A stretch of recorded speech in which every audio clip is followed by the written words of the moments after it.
প্রথম কথা হচ্ছে আমাদের মাননীয় মন্ত্রী যে বক্তব্য করেছেন সেখানে তিনি একটি ধর্মীয় অনুষ্ঠানে ছিলেন, সেখানে তিনি তার ধর্মের কথা বলেছেন। আমরা যখন আমাদের ধর্মীয় অনুষ্ঠানে থাকি, আমরা হিন্দুরা, তখন আমরা হিন্দুদের ধর্মের কথা বলি। এটা নিয়ে বিজেপি থানা ঘেরাও করে, যেটা লোক হাসানি ম্যাটার। প্রথম কথা, তার কারণ ওদের কাছে অ্যাকচুয়ালি তো কোনো কর্মসূচি নেই।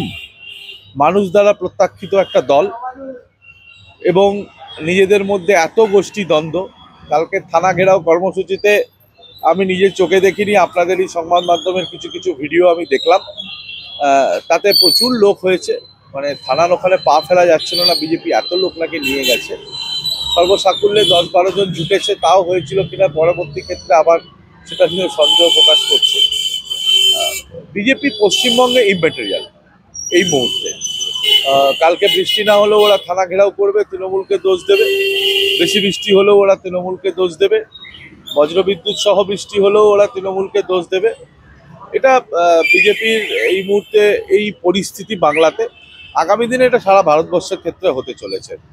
কালকে 21শে জুলাইয়ের মঞ্চ থেকে অভিষেক বন্দ্যোপাধ্যায়, মমতা বন্দ্যোপাধ্যায় এবং অখিলেশ যাদব একটা কথা সবাইকে মনে করিয়ে দিয়েছে, যে দুটো স্ট্রেচার নিয়ে হাঁটছেন মোদি, যারা ধরে আছে স্ট্রেচার দুটো, এই দুটো স্ট্রেচারে হাতের জোর বেশি দিন থাকবে না। এই সরকার পড়বে, পরবর্তী ক্ষেত্রে ইন্ডিয়ার সরকার আসছে। ওরা এরপরে কোন পার্টি করবে, যারা বিজেপি করছে পশ্চিমবাংলায়, ওরা এখন থেকে সেই প্ল্যান কষা শুরু হয়েছে।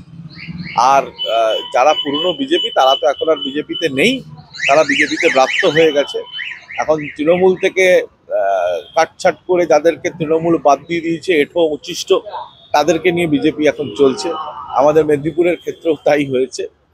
তো এদের উদ্দেশ্যে মন্তব্য করলে মানুষ ভালোভাবে নেবে না আমাদের, তার কারণ এদেরকে মানুষ প্রত্যাখ্যান করেছে।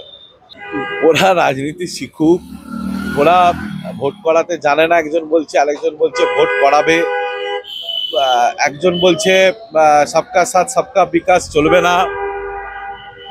এরা মস্তিষ্ক বিভ্রান্ত হয়েছে, মানুষ এদের ধাক্কা দিয়েছে। তার কারণ গত এই লোকসভা সদ্য নির্বাচিত যে লোকসভা নির্বাচনের আগে থেকে পশ্চিমবঙ্গে যেভাবে মানুষকে এরা নিপীড়িত শোষিত করেছে, আবাস যোজনার টাকা আটকে রেখে দিয়েছে, 100 দিনের কাজের টাকা আটকে রেখে দিয়েছে, জলের টাকা আটকে রেখে দিয়েছে, রাস্তার টাকা আটকে রেখে দিয়েছে, সর্বতোভাবে মানুষকে নির্যাতিত নিপীড়িত করেছে। মানুষ তার জবাব দিয়েছে।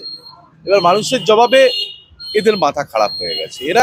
এদের এখন কোনো কাজ নেই। এরা এখন একে অপরকে দোষ দেবে, কে দিল্লির কাছে কতদিন ভালো থাকতে পারে, এদের এখন এই কম্পিটিশন চলবে। আমরা মানুষের সাথে ছিলাম, মানুষের সাথে আছি, মানুষের সাথে থাকবো। মানুষকে পরিষেবা দেওয়াটাই তৃণমূল কংগ্রেসের প্রথম ধর্ম।